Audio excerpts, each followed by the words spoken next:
here's this shared experience that I've always had. Now I'm collecting the firewood by myself, I'm setting up by myself. There's no one to talk to, there's no banter. Suddenly you've got a volleyball with a handprint on it. Has been great. Like the contacts we've made in hunting and outdoors has been amazing. It's opened up a lot of opportunities and just mates, you know. Hunting in the outdoors is a massive way of, it's therapy for us. I can't step up. Like I can see white tips on this thing. Like this is a good deer. Like this will be my best red. Like, How was Melbourne? Melbourne was good. 2 nights, and I had Mexican, and Mexican came out, and not the person, the food. The food. Just to clarify that. Yeah. And was the person Mexican or? One of the server on my table was. So the Mexican came with Mexican. The Mexican came with Mexican. Excellent. Or as they call it, food. Yeah. And they had a bottle of hot sauce on the table. And it had all of the skull and crossbones and all the things. I'm like, oh yeah, that should be good. And so I put a little bit on just to see where it was at. test the waters. Yeah. But I did figure this is like, I think it's a chain, but like it looked like pretty decent, authentic Mexican. And so... Well, I mean, they had real Mexicans there. Had a real Mexican there. Yeah, I know, real novelty. And this cable's getting away. And so it came out and I put a little bit on. I'm like, oh, this hot sauce is good. Like it's a good kick, but it's not crazy. So I think I like the little bottle that's sort of, like one of those little hot sauce bottles. I emptied a third of it on there. Oh, wow. Then went, now we're talking. Yeah, it was good. It was Mexican. I Mexicaned the next day as well. Yeah. It kept on going. How was the ring on day 2 though? It was fine. Okay. Yeah. Good? Yeah. Well, and day 2 is tomorrow. Day 2 is tomorrow. I had it last night. Oh, okay. So today's day 1, right? Yeah, you got to be careful. If you did that on day 1, Yeah. in Melbourne, yeah. Yeah. So we'll see how we go. It'll catch up. Yeah, I'm sure it will. Yeah. Make its way through the system. Caleb, how are you, mate? I'm going well, man. Good. Yeah, you haven't seen you in a while, so good to be in here. It's been a long time. It's a long time since we sat down and chatted like this. It is. Last time you were here was a game show. It was the Christmas special, I believe, the old quiz. Yeah, Came out on Christmas Day, I reckon it was. Did it? Yeah. Probably. That sounds like something we would have done. We didn't record it on Christmas. I don't think we like each other that much to spend Christmas Day together. But it was good. All right, well, I enjoyed that. That was good fun for those who are watching and listening. We a couple of years ago, it would have been a couple of years ago now. You have to be. Yeah. I was going to say, I was trying to think in my brain when it was, and I was like, was that this year? I'm like, couldn't have been. No, definitely Couldn't not. have been. On the other podcast we did, the Impact Dynamics one, we did a Price is Right game with the guys, because what we haven't alluded to, and those people who don't know you yet, Caleb, you run the Send a Mate podcast. Yes, I do, along with Josh and Couchy. So we've done that for a few years. How long has that been?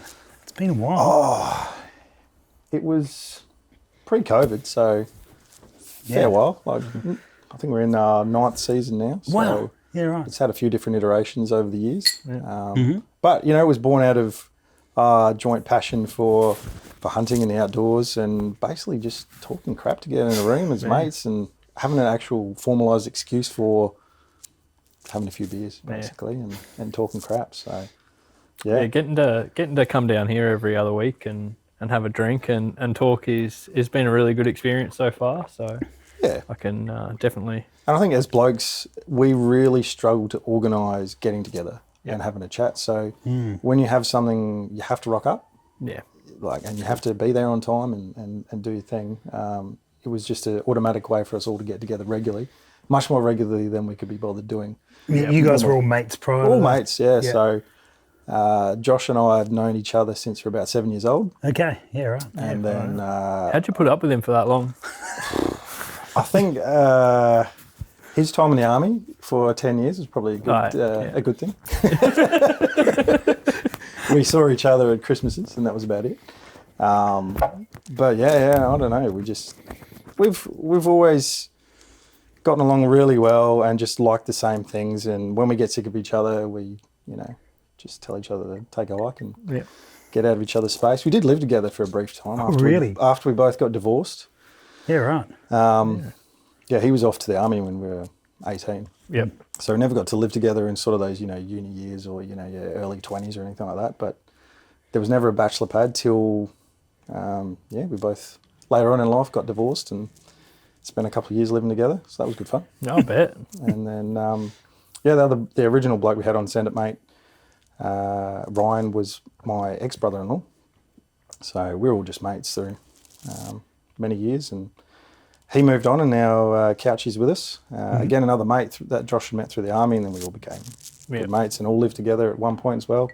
So, it's always been a good show to do, and the people you meet along the way has been great. Like the contacts we've made in hunting and outdoors has been amazing. It's opened up a lot of opportunities and just mates, So, it's always been a good podcast to listen to. I've always enjoyed it. So yeah, and we've never taken ourselves too seriously either.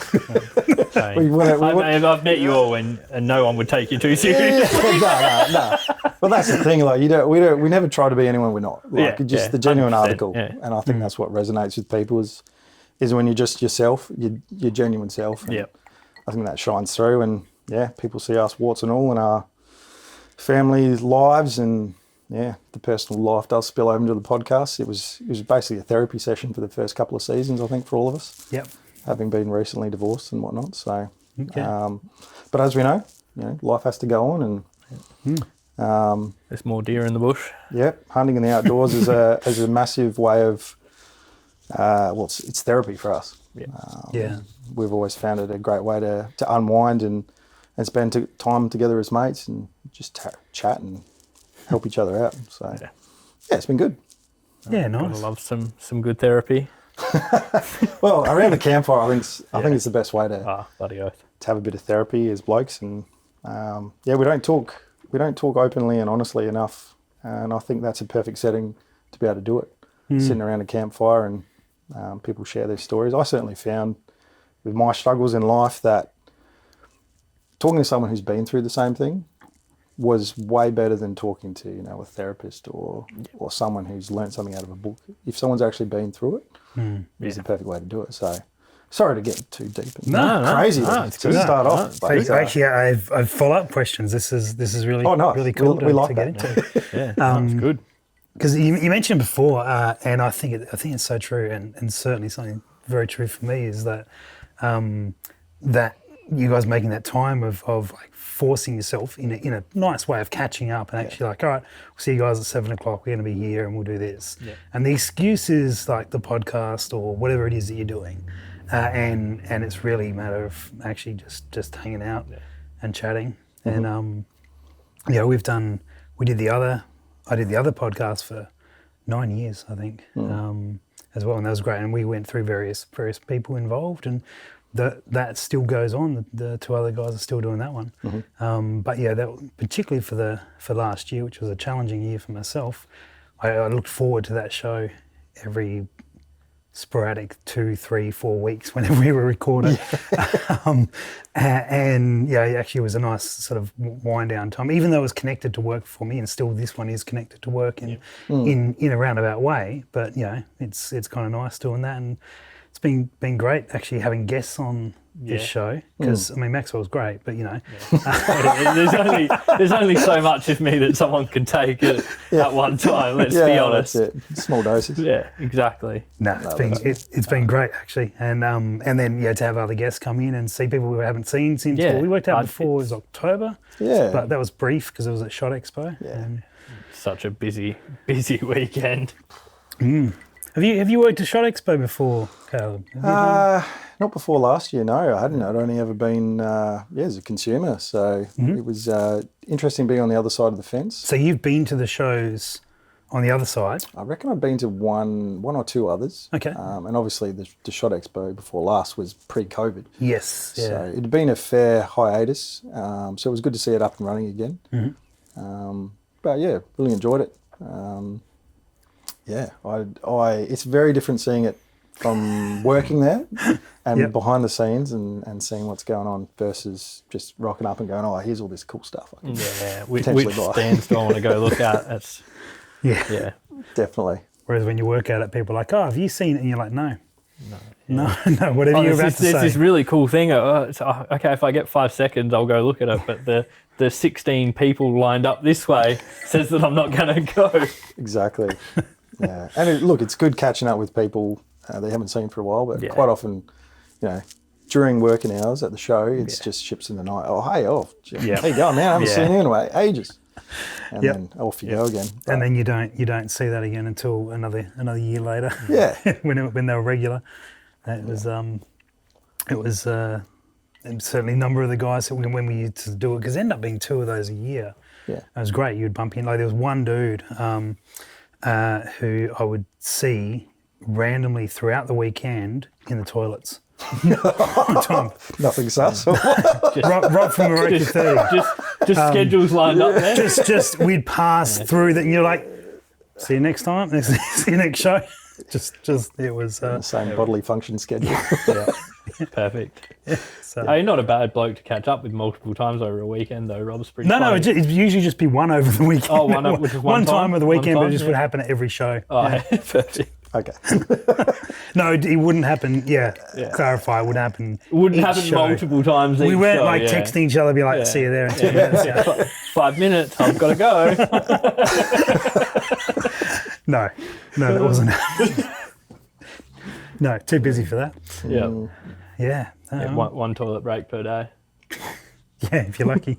Yeah, it's pretty full on, isn't it? Yeah. Like they're big days, and that's what people don't realise. I think they think it's all just glitz and glamour and the dinners and the drinks afterwards. But it's a hard day. Like staying up for the drinks is hard fought. Yeah. We had Maxwell and I. So we had a crew of maybe 10 people with us. 10, 12, yeah.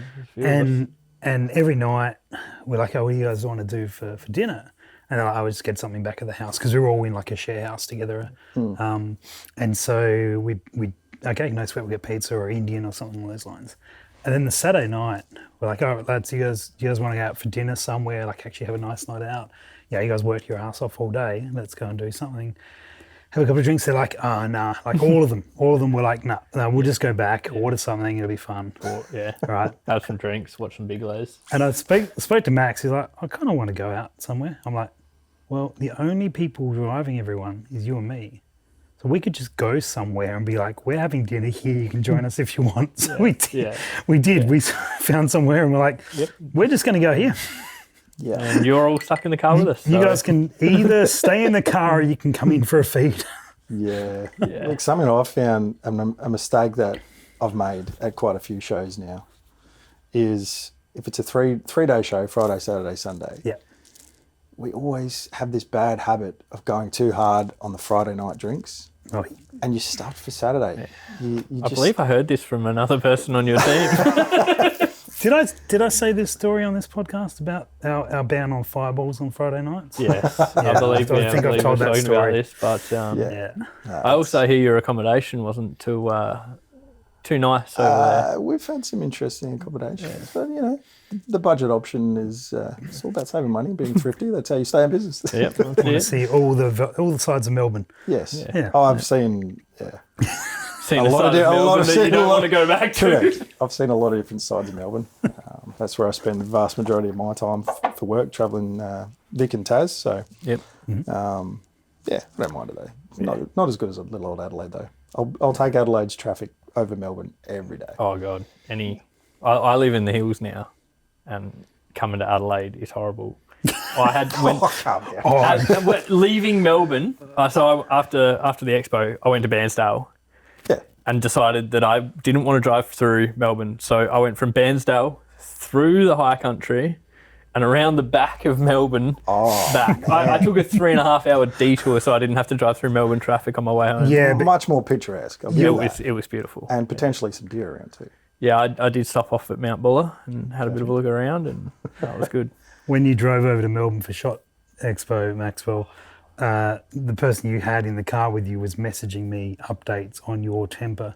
Oh, I bet, I bet. He's just missed the turn off and he is about to... Just missed... I didn't miss the turn off. They closed the turn off. They closed the turn off and I had to take an 1.5-hour detour into the city and then back out. No, I'm with you, mate. There's too many overpasses, underpasses, and the signs are just too late somehow. Everything's wrong. It is. It's back to front, man. They got hook turns. They got all sorts of weird stuff over It's there. horrible. Absolutely horrible. And always roadworks. Yeah. Oh, I ended up in roadworks. Melbourne's building new tunnels. Yeah. So And somehow you got into them, but you couldn't get out, so you had to like drive to one end and then drive back out of. not far off the truth. So we're trying to get over the bridge, the Westgate Bridge, and there was signs saying, go this way or this way. And I'm speaking to the person who was training up in Melbourne, and she's like, I'm not sure which way. I'm like, this has changed since I was here like 6 weeks ago. We'll try this one. Got in that one, and then that ended up sort of getting real narrow, and then there's some bollards around. I'm like, just keep on going. I'm like, yeah, pretty sure we're in construction zone now. And then I saw up ahead there was another sign that had like left this way, right that way. I'm like, okay, great. There must be an exit out there.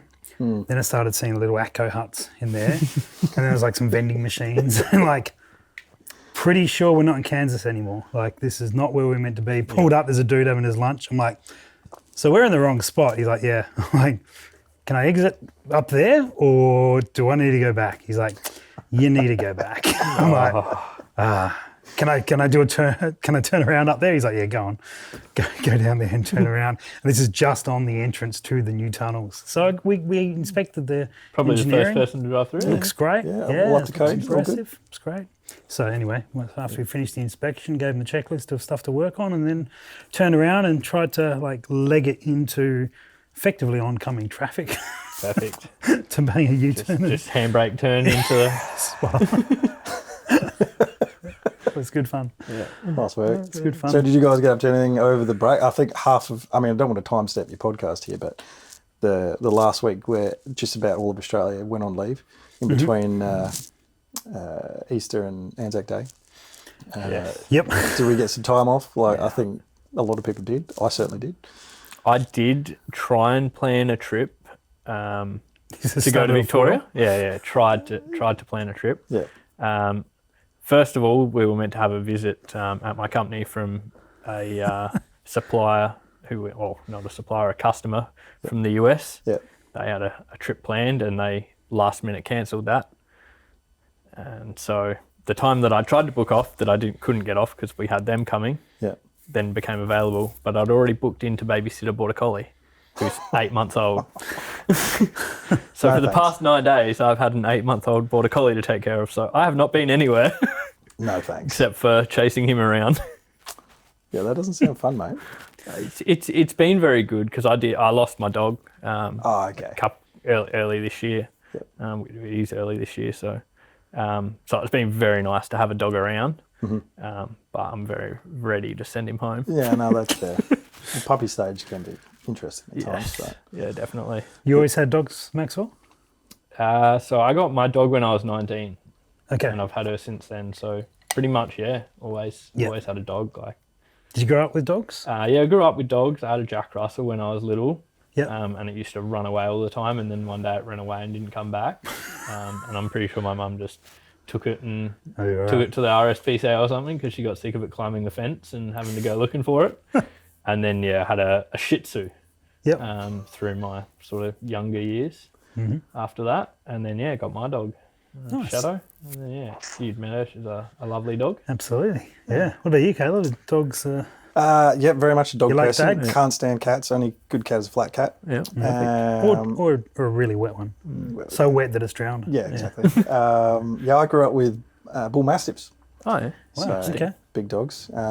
Polar opposite now, I have 2 miniature dachshunds. I thought you were going to say now I have cats. No, definitely not. If I ever own a cat, well, Chihuahuas. funny story actually. So my ex-wife, I think about 2 years into being married, maybe this should have been a sign at the time.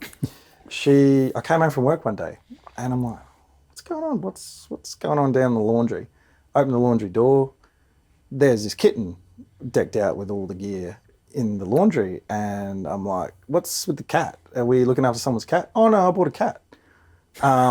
Take it back, thanks. I'm allergic. I can't stand cats.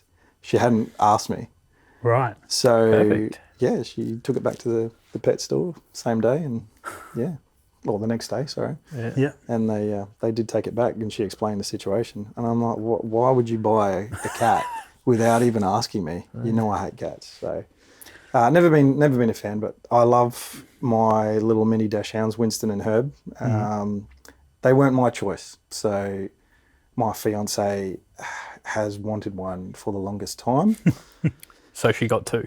And I They got one each, Maxwell. They got one each. said, yes, we'll get one. Yeah. And then, of course, after about a year or so, he needs a friend. So we ended up with 2. But they're actually really good dogs. Having grown up with big dogs and only outside dogs, these 2 are very affectionate lap dogs. They just love a cuddle and they'll sit on your lap all night. And Are they very destructive?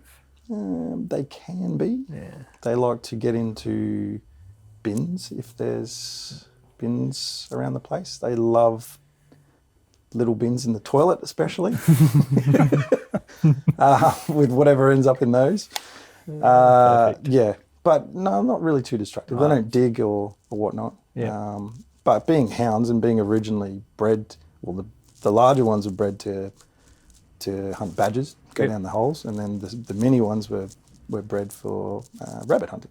So they're naturally hounds, so they like digging and stuff and nestling and all that sort of stuff. They'll find stuff buried. I've known people to have couches with holes in them and dogs inside of them. Yeah, they like to burrow and tunnel into things. Mine will find a blanket and you watch it sort of nestle into it and then toss it up over his head and he'll wrap himself and just have his nose.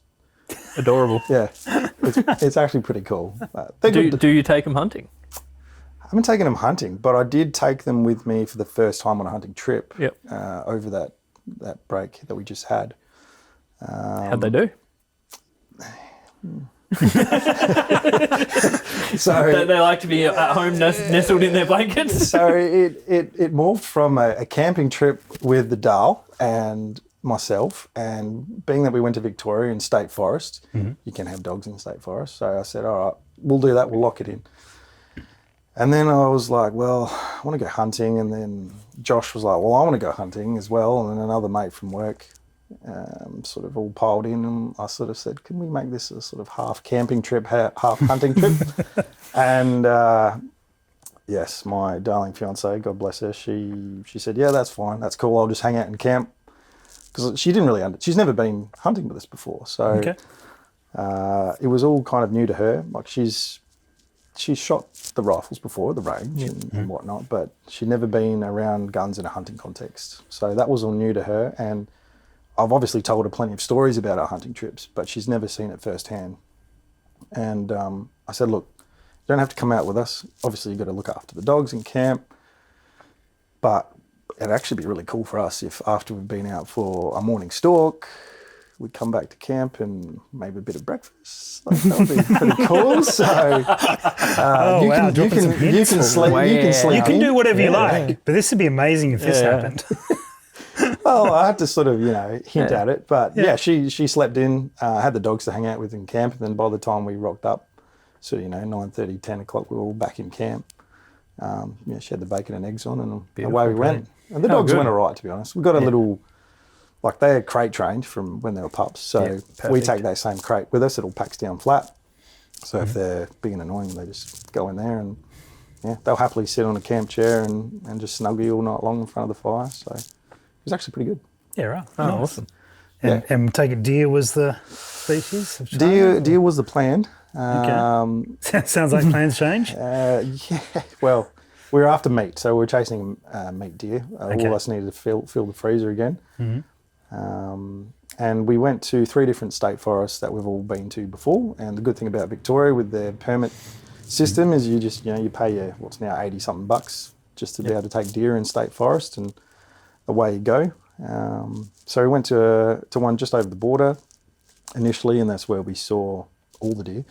And of course, with state forests, what's huntable and non-huntable is quite often chalk and cheese. So, you'll see this huntable area, which is thick as anything, you can't see anything, and you look over to your left and there's all the deer and the non-huntable. So, yep, it's generally how it goes. It's generally how it goes.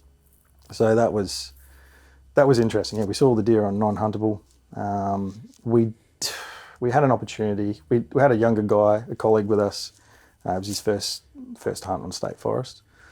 So Josh and I were pretty keen to show him what was what, and we did come across a buck, which was not far in front of us, probably 100 metres in front of us on a track, and there was just too much hesitation. So there should have been a buck down. Okay. I think if it was, and not to shame him, but if it was just Josh and I, like that buck would have been down pretty quick because we pretty in sync, and one of us would have taken the shot. But given it was this younger bloke's opportunity, it was his shot, and he sort of hesitated and said, "Oh no, Josh, you take it." And by the time that had all transpired, too late. Too late. Yeah. He's gone. It happens fast. But and he was pretty dark on himself. But we all said, "Look, man, that's hunting. Yeah. Like, It's all part of it, right? yeah, it's all a learning process." And Josh and I were like, "Yeah, that's cool, man. Like, yeah, we wanted some meat in the freezer." We should have had a couple of meat deer down. We should have. So there was another day where there was an opportunity, and we came across a doe and two fawns, and we were sort of in an overwatch position, and they were probably about 700 metres away from us, but they were on non-huntable heading towards huntable. So we were sort of formulating a plan with the wind and all that to get around a position where we could take those deer. Yep. And as we're sitting there, and it's just on dawn, with the binos out, full cam gear, the whole lot. We've got the wind in our favour. It's perfect. We hear a car door slam, and we thought, "What's going on here?" There's obviously someone around.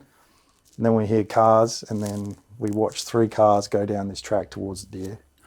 And we're like, "Oh no!" And again, you can't control this because it's state forest. Everyone's allowed to be there. So we watched these 3 cars drive down. We watched the guys get out, start walking around. They'd obviously spotted the deer. And I'm like, "What are these clowns doing?" They're walking around. The deer have taken off. I'm like, "Oh, here we go. This spot's blown." They eventually packed up, drove back up the hill, and then we hear car doors again. Well, what are they doing? Like, why haven't they ticked off? So we're sort of just sitting in our position, and then I'm like, "I reckon someone's come down the hill." And then we see two hunters. I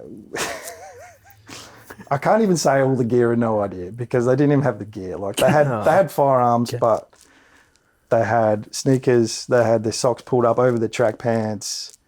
I'm like, "Okay, cool guys." And then they just walked over to us.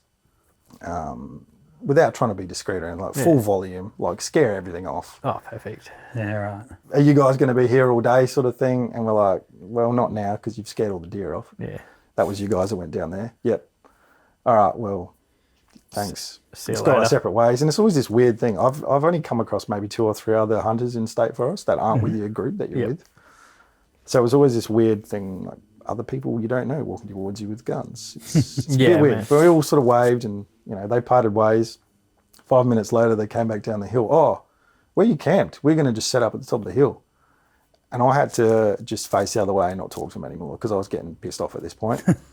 Because they literally wanted to camp at the top of the hill where the deer are, where our spot was. So I got dark.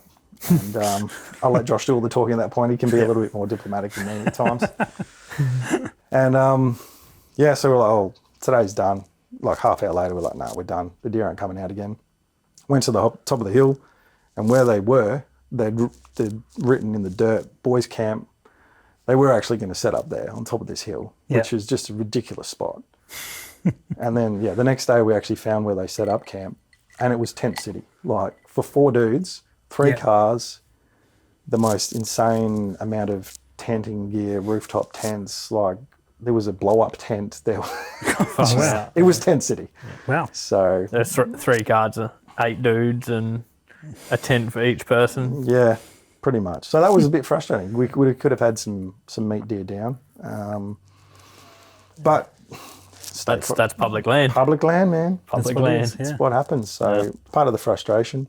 So the other boys ended up bailing, and then I carried on with my missus, and we went as far east as the Otways to some state forest in there that we'd been before. I didn't come up with anything there. And then we sort of made our way back by the Great Ocean Road Yeah, nice. because she likes the beach, so She wanted to see a bit of the coastline, and we've done that trip before. And then came back to another state forest I'd hit up a few times, and I saw absolutely nothing. And I've been there probably half a dozen times and got deer every single time. Yeah, right. So it's almost like a guaranteed meet deer spot. Assuming it's pretty dry over there as well. Super dry. So I actually grabbed out my phone. I'm like, this seems a lot drier than normal for this time of year. And I pulled out my phone to the last time we'd got a deer there, and it was 2 or 3 years ago. And it was the exact same weekend in April. And I looked at the scenery, and it was green as anything. Yeah, okay. And looking around myself, the other week, it was brown, dry, completely different. So the seasons have just changed, I think. It's almost like summer's going a little bit longer. Oh, we're just in a massive drought. And just no rain around. Yeah, nothing. It's crazy. Like my place a few years ago, even like October last year, we were knee deep in water in one of the paddocks. Yeah, wow. And this year it's like the dams were almost dry by then. It didn't take long, did it? No, Just nothing. just Got a little bit of rain, but not not enough in the We're last couple of weeks. hundreds of mils behind where we should be. It's crazy how dry it is. And even now, like Anzac Day should be seeding time basically. Yes, yeah. And everyone's putting seed in, but it's like there's no rain on the forecast, so it's risky. Got nothing else to do. Put it in. That's it. You got to put it in. See what happens. Hope it rains. Yep. Makes it tough. Yeah. Does make it tough. So, look, at the end of the day, I still had good fun. Like, time off work, Good time away. time away. The missus is happy because she just wanted to get away camping. She loves it. Yeah. So, Oh, that's good. yeah. Yeah, brilliant. In the swag, sore neck, sore back, still worth it. Smell like smoke. Yep. You're selling, mate. You're really selling it. Like it's all worth it for the serenity, just the peace and quiet and the reflection staring into the campfire. Good time with mates, So Yeah, spot on. yeah, I definitely What about recharge. you, mate? What Did about you me? get up to much over the long weekends? So that's the one weekend that the shop is shut for the whole weekend. Yep. We tried it a couple of years back to back of like this Saturday. I would just be in the shop and just nothing. Yeah. We were smaller then, but still we sort of went, nah, you know what, we'll just close. And I know most of the gun shops in Adelaide close for that weekend, and I think it's pretty common. So yeah, we shut down. But my wife was sick. One of my daughters was away at a camp. So I basically just brought my youngest here. So we're away from the sickness, and we played basketball out the back, and we would Racing play sim. Mario Kart. And she's a bit young for the racing sim, but she we just did some stuff here, and she likes working on some projects and stuff like that. So very quiet Easter, which was probably quite nice for me. Yeah. Didn't get away. We had thought about it, but with one of the the eldest daughter away, and then sick wife. We just played it low key, stayed local. Yeah, nice. We'll try. We're going to get down to Tassie actually. I love it down there, mate. It's beautiful. Yeah, you get down there a bit, don't you? Yeah, for I work? get down there for work probably every 6 months, to be honest. Okay. I'm actually headed down there later on this month. Yeah. Beautiful part of the world, and I'd never been till I had this job. So Okay. I get all over the states. Is it a territory or a state? I don't know. What is it these days? It's a state. It's It's an a state. island. It's okay. It's an island. It's part of Australia. cold, It's whatever it beautiful, is. is what it is. Yeah, so it is lovely It is over cold. I first went in summer, and it was about 20 degrees, and it was beach weather for everyone down there. And I thought, Yeah. I don't mind that though. I like the cold. I don't like the heat. I definitely run hot. So loved it down there. Beautiful scenery. A few nice wineries on the east coast. But I literally go from the southern tip all the way up through, and I'll go as far as the western tip, which the name escapes me. Starts with S. Bit Strawn? No, that's not it. Strawn, Stratton, Strath.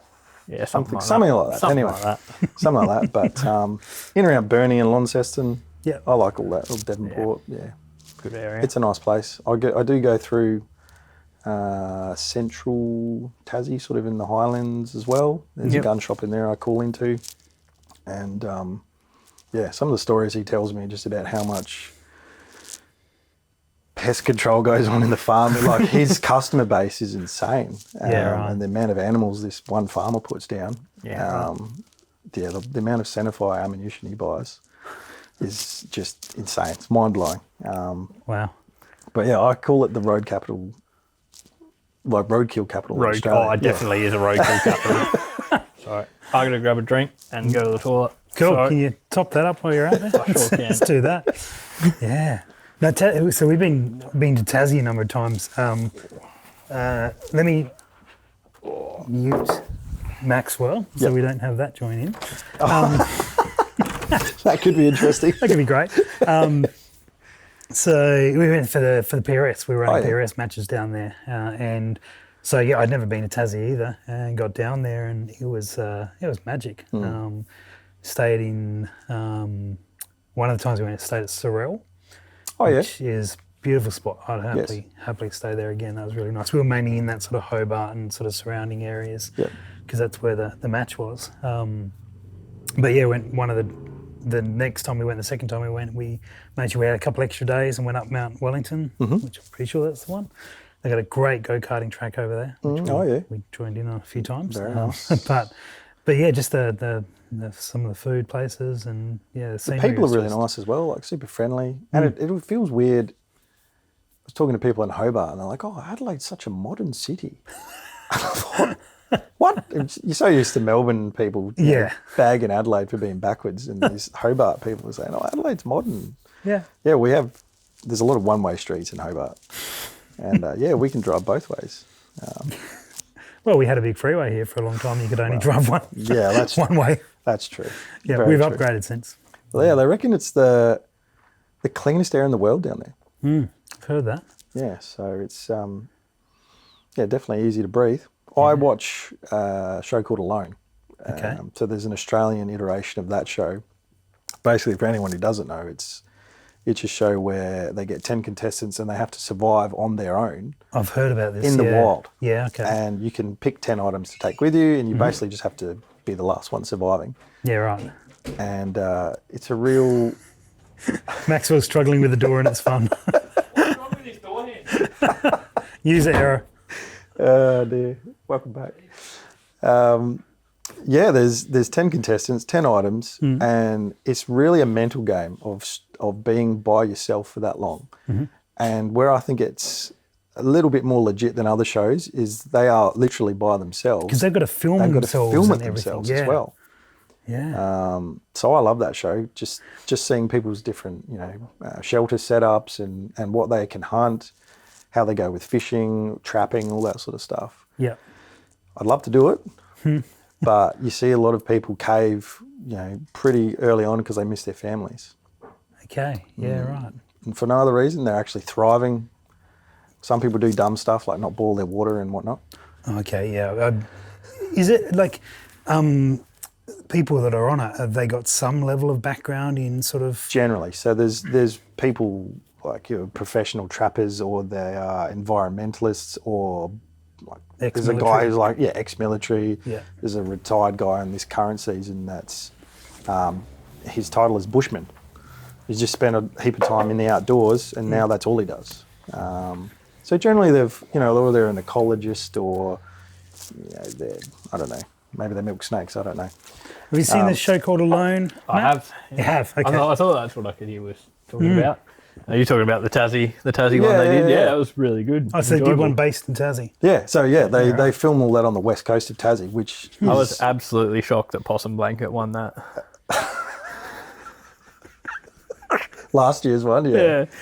Is there another one? Is there? There's a current one this year. Oh, I haven't seen this about year. I was going to say, that was a spoiler alert, wasn't it? Yeah. Well, no, it was it was, but yeah. Okay, cool. It was for if you haven't seen. She was an interesting woman. We'll flag that as a spoiler alert prior to Spoiler alert. Thanks, because now I know who wins, so I'm not going to watch it. You can watch this season. Sorry. You haven't ruined this season, but last season's winner was an interesting character. Right. She was like a bit hippy-dippy sort of a lady. But you know what? She did fine. Yeah, she did. Your 10 items, do you take anything, or is it like you're picking from a list sort of thing? There's some standard stuff you're allowed to take. but then you just come up with your own stuff. So most people will pick like a You have to source it yourself? source it yourself. Oh, damn, because I was going to go with like private jet. And it's just, No, there's definitely a list of items you can't have as well. You can't just take 10 bottles of rum. Yeah. But yeah, it's also what are interesting. you going to do after 3 p.m., mate? Hey, Most on the first day, you mean? Yeah. most people will take, like a saw, a small shovel, Yeah. flint, all that sort of stuff to make life easier. Some people take an extra tarp. There's like some stuff they're allocated, other stuff it's the 10 items that they've What got are to those take. like gas bottle flame things? What are they, like the map gas torch? I'd take one of them. Yeah, I think that's not an item you can take. So, I mean, yeah. Okay. I mean, you'd take a friend if you could as well, but Yeah. I'm pretty sure it's called alone. So, Yeah. it's an interesting social experiment to see how people go a little bit cuckoo at times and miss their families. I don't know how long I could go for. I think the longest I've been by myself is 4 days. I was about to ask, have you ever gone camping by yourself? I have. I did it. And because it's always such, a thing you do with mates, it was weird the very first time I went camping by myself because all of a sudden it's like, here's this shared experience that I've always had. Now I'm collecting the firewood by myself. I'm setting up by myself. There's no one to talk to. There's no banter. Yeah. And then Suddenly you've got a weird. volleyball with a handprint on it. It's super weird. Have you done it, Maxwell? Yeah, I've been camping by myself. I think the difference of that is sort of you can still make a phone call or stuff if you're in service, or you'll find service if you're desperate to talk to someone. But on a lone, it's like there's nothing, there's no one, and it's so remote and just disconnected. I think it'd really get to you. But I'm curious now. So, what was the reasons that led you to camp by yourself? I think I just had to go away, and no one was willing to come with me. I mean, you've met Fair me. enough. Yeah. No. Sorry, I was asking more Caleb more than you. Yeah. Everyone knows the reason that I was alone. I actually did it for a work trip. So rather than stay in motels all the way along, I do a run from Swan Hill through to Albury. And I thought, you know what? It's pretty nice weather. It's low 20s the whole time. I'm going to camp. So I just swagged it all the way along the river the whole time. And it was a good way to just unwind and recharge So along the you way. were then going in and doing work while you're there, and then your nights so were... I'd just finish up seeing customers for the day, and then just go to generally it was a state forest or a free campsite or something like that. Set up for the night, collect a bit of firewood, have a little campfire by myself, swing out the awning, set up the swag, and I've actually for that trip I'd upgraded to a stretcher swag because getting a little bit older, wanted to get off the ground all the time. I'm like, I'm going to upgrade, and it's You mean you couldn't get off the ground all the time anymore? it's a pretty Gucci setup for just by yourself. So when I'm with the missus, I still roll the double swag on the ground. But yeah, this was pretty good for me by myself. But it's weird, just sitting there going, is anyone gonna rock up? Like, all of a sudden, all the noises, it just you're more alert. I found, and it's just weird. It's just weird. Yeah, You're so used to having a mate around and having a few bevies and someone else snoring while you're trying to get to sleep. Yep. Now it was just by my lonesome. So it was weird, but I actually enjoyed it. I'm one of those weird people who recharges by being by themselves. Yeah. I don't need to be around other people. I get sick of people. Yep. I can understand that. Yeah. I do most of my hunting alone. I'm quite happy to go by myself and spend hours walking and not seeing anything by myself. I get annoyed at other people's footsteps being too loud. Yeah, I mean, Josh will tell you that I'm just about the loudest person walking through the bush, but he's learned to adapt to that. And look, it depends on where we're hunting as well. Like if we want to cover more territory, then we'll split up. Yeah. If we know there's only really one spot where there's going to be an opportunity, we'll stay together and enjoy the experience. Yeah. One of you will enjoy it. Well, one of you. Well, that's where it gets interesting about whose shot it is and whose spot. Like we usually just roll with whoever spotted it. It's their shot, sort of thing. But I was lucky enough. Well, I haven't been lucky enough, actually. There's always been someone with me every time I've taken a deer, Okay. except for last year in the rut, where I took a red, and again, we split up just to cover more territory. I decided I wanted to go to this spot where I'd been the afternoon before. And yeah, that was a very different experience, but also somewhat more satisfying in that I achieved it all on my own. Yeah. And I think you'd probably resonate with that. Like I'm the complete opposite. I've never really shot a deer with anyone else. There you go. Well, I've shot deer with other. Mostly, it's me guiding someone. Like my first red deer, I shot by myself. My big fallow, I shot by myself. Yeah. And it's always been kind of disappointing that there's no one there to share it with. You're taking like lots of videos of like it actually happened, guys. Like it's a real thing. Like it's a real thing. You get your phone out and you want to start recording and send it to people straight away because there's no one there to enjoy it with. That's true. Yeah, well, I'm opposite. I've always had someone, always share that experience. Also, always had someone there to document the misses too. Yeah. The missed shots, by the way. Not document my misses. That's weird.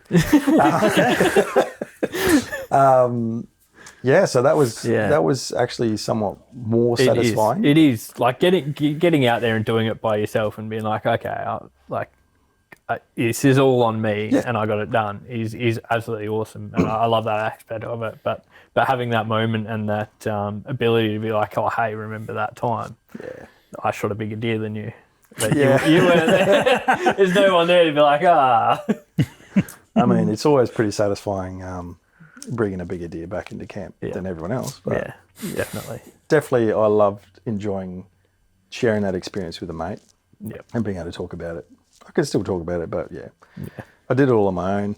That's awesome. But it sort of gives you a little bit more validation in that. Well, all the skills I haven't actually had my mate, put me onto the deer, or he's heard it and haven't been guided. I haven't been guided, or he hasn't ranged it for me, and then I've taken the shot. The whole thing was on me. Yeah. And if I stuffed it up, then I was going to be, ruin the miss all on my own as well, not having anyone else to blame. But I probably had buck fever more than I've ever had.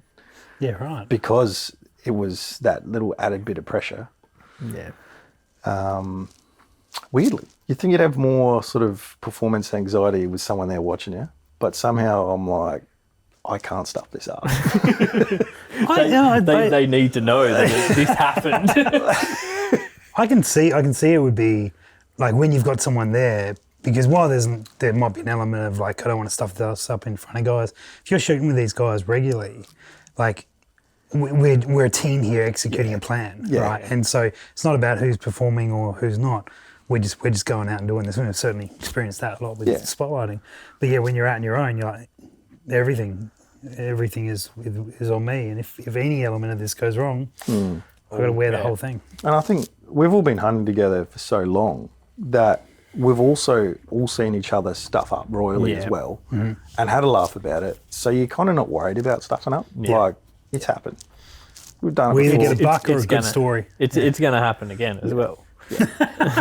And just boosting that confidence, Max. I love it. 100%. It's always something dumb. But it is. I had to really steady myself because I ended up taking a pretty nice red stag, a 17-pointer. And the intel was on that particular property, the guy who was nice enough to invite us over, he said, I reckon there's a 15 and a 16 in here. See what you can find. And I'd heard a bunch of roaring in this top part of this property the afternoon before, and I'm like, the next morning I want to be back there. And it was the hardest place to get to because of the hike up there, like a hill like this.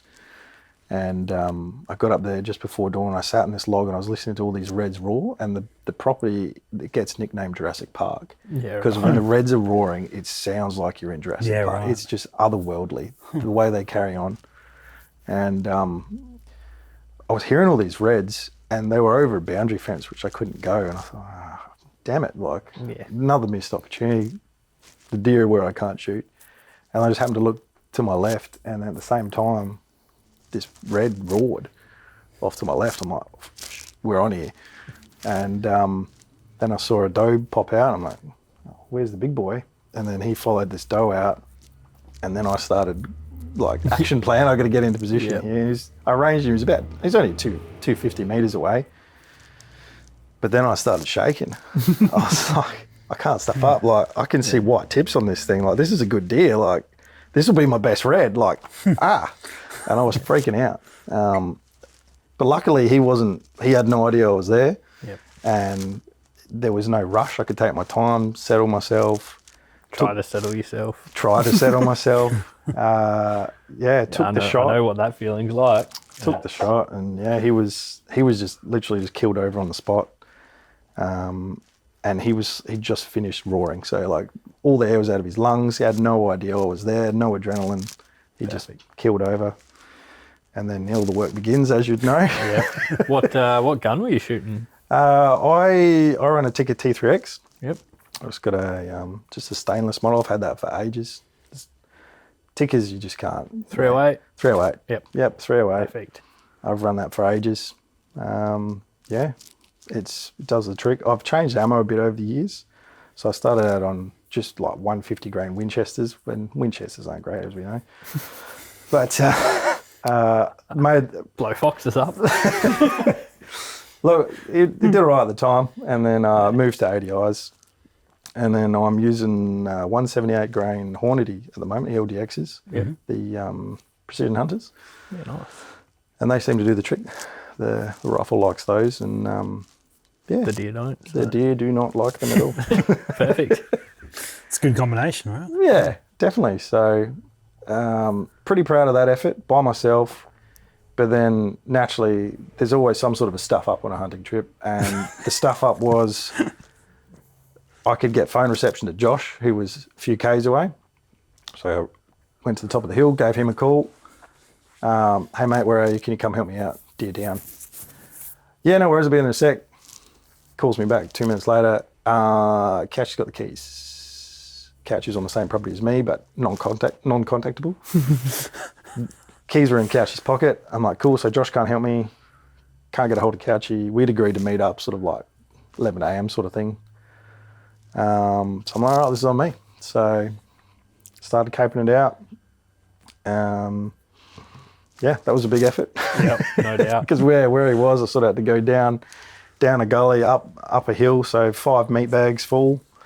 Wow. Stashed all the meat under a tree with a bit of shade. And then, took the cape and the head in the backpack down the hill. That'd be a heavy head too. Yeah. I was dead, man. Like, that was... At least Couchy hadn't lost the keys. Well, yeah. We've heard some stories from some other hunters recently about keys being lost and... Keys being lost has to be mentioned. Ferried 14 hours across the country. That's a good mate, by the way. Just saying. Yeah. Yep. No doubt. But no, Couch. I wish I had mates like that. We did actually ask each other, would you do that for me? And I said, mate, well, 14-hour drive, would it be easy just to post them to you? Yeah, express post. But overnight, away you go. But I mean, if there's a hunt at the other end, I reckon. Yeah, that's... If anyone rang me up and said, "Hey, I've lost my keys. Can you bring a spare key? And you can hunt here for a couple of days," I'd be in the car. I guess so. Yeah. But yeah. Okay. Don't know if you heard about that one. I did not hear about that one. No. So Zach from the Hunting Connection podcast. Yep. He went hunting and lost his keys in New South Wales. Great. Yep. I know Josh left his keys in Mildura, and we found that out when we drove back from Mildura, not as far. Yep. But went past my house, filled up fuel at the servo at my place, and his car was my place. I was going to drop him off and go home, and he could drive home. And he's like, "I haven't got my keys. They're still in the hotel in Mildura." Yep. I've done similar, but nowhere near as far. Just in the Adelaide Hills. Yeah. Went hunting and sliding down hills and climbing up hills, and somehow lost a key to my car. Had to get a locksmith out on the... Oh, wow. Okay. Yep. Yeah, right. Get a new key cut for it because I didn't have a spare key for that car. So. You lost anything hunting, Caleb? Apart from dignity? Only minor things like, scope caps, or I think I lost a knife once. Yeah. I'm the organised one generally out of the group. Gotcha. on that particular hunt, Couch, he had the keys. What he didn't have was his mag in ammo in his rifle. So even if he did find a deer, he wouldn't have been. So it's uncontactable and absolutely useless. he was just on a hike through the bush. Like he could have thrown his rifle at the deer. But, Taking the keys for a walk. yeah, no. Sorry, Couch. You're Well a good bloke. but well done, mate. Well done. He's generally the one that'll forget something, and like over the years, he'll be the one that will, leave a sleeping bag at home. Or He doesn't forget That's me. something. He provides you podcast content. Yeah. mate, he does. He does. Overcoming adversity is what a lot of podcasts are built on, and the funny stories. Yep. You need those people. That's why I'm here. He actually, what was another one he's done? I'm shifting blame here because I genuinely can't think of anything that I've done. You've done Blocked out wrong. all those memories. Or I've just don't want to make myself look bad. But he I went on this hunting trip, but I don't remember what happened. he It must have been fine. he couldn't extract a round once, and we Always tried take a several cleaning times. rod. Like, what the heck's going on here? And then he's opened up his kit of stuff and he found another bolt in there. And he's like, he had two, I think. Oh, 2 tickers and had a Magnum bolt. I think it was and two Rugers, and it had like 223 and a 308, and somehow they both fit.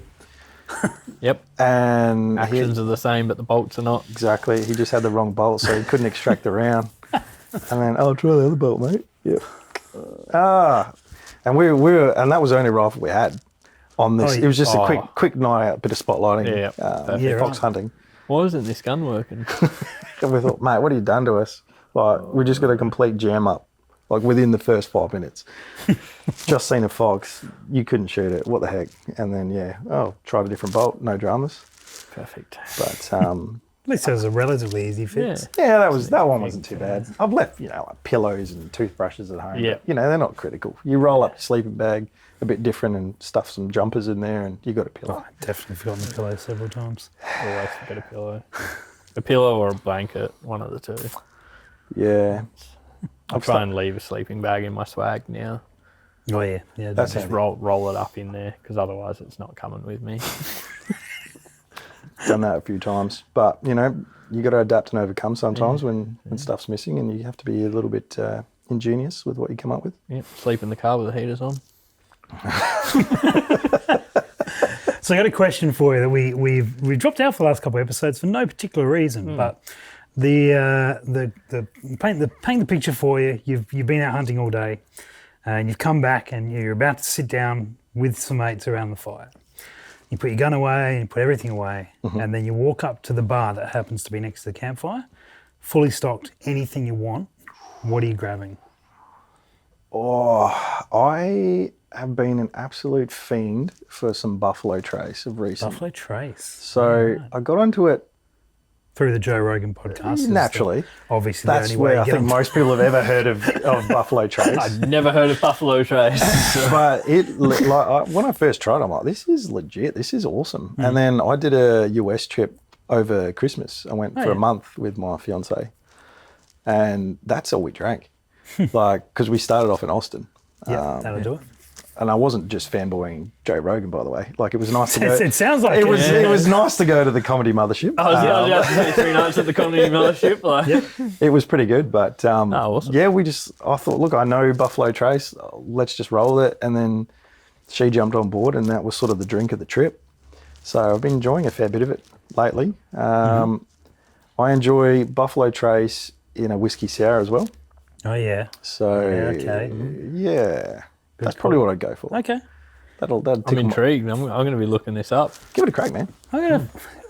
We went to Texas a number of years ago, and now I'm trying to work out what we drank because we were out somewhere with one of the guys from Magneto Speed, and he pulled out a whiskey, and it was really good. And I don't think it was Buffalo Trace, but maybe it was. Let me. I like the way they pour drinks in the States too. It's not like here where it's carefully measured, one shot and then it's all mixer. In the States, it was always just equal pour. And there was a few times where they said, do you want a double or a single or what? And I'm like, you seem to pour them the same way either way. Like, it's like 2/3 alcohol and then like a little spritz of like cola on top. Yeah, right. Garrison Brothers was the one that we had. Oh, yeah. That's the. It's the bottle there. Ah, gotcha. That's a fancy looking bottle. Well, it's a normal looking bottle with a fire behind it. So, yeah. But Fancy. it was, It's got a fire behind it. yeah. It has to be fancy. I haven't tried Buffalo Trace. Maybe we're going to have to get some. Yeah, we'll next have one. to get some, I reckon. To do some. Yeah. Does it change it if it's summer? Does your answer change if we are talking a warmer? Because I know you're not a fan of the Yeah, warm. nice summer fallow hunt. Still, I've done a few of those. it can still stay the same. It's all right. It's not mandatory to change. Look, I'd probably go for something a little bit more refreshing. But, okay. I drink a fair bit of beer. Buffalo so Trace and lemon. Done. Look, it'd probably be a beer, I'd say, in summer. Yeah. Don't know what beer. Just a Whatever, beer. just a beer. Whatever's cold. As long Okay. as it's super cold, like icy cold, that's all I need. Got it. Okay. Pretty simple. Yeah, I don't know why we've dropped off asking that Yeah, question, I Maxwell. think we've just forgotten about it. They'll do it. I thought we'd get that one in. Yeah, we'll sneak it in. No, absolutely. I think my summer answers changed. Oh, your answers have changed. Okay. My answers have changed. Time for an update, Maxwell. So I've recently acquired a Ninja slushy machine. Oh, It's okay. dangerous. So Yeah, it's right. now going to be homemade pina coladas from my Ninja slushy machine. Actually, that's made me want to change my summer answer too. Okay. All right. So my fiance recently had her 30th birthday and we were making frozen margaritas. And you can buy like a strawberry mixer. So if you have it with vodka, I think that's a strawberry daiquiri, but if you have it with tequila, it's a strawberry margarita. So she gets the NutriBullet out, heap of ice, this mixer, tequila. It's a sweet treat. It is. In summer, Nice. just the nice icy cold consistency. Actually, I'll change my answer to that. Lock it in. You Lock it in. That's my summer one. Perfect, Yeah, Gotcha. yeah. Well, on that note, we probably should wrap up because I don't think we're going to top that. No. Yeah. Can't, Take it. That's a win. That's a win. It's a win. See you guys next time. Catch you then. Thanks for having me, guys. No worries. Cheers, mate.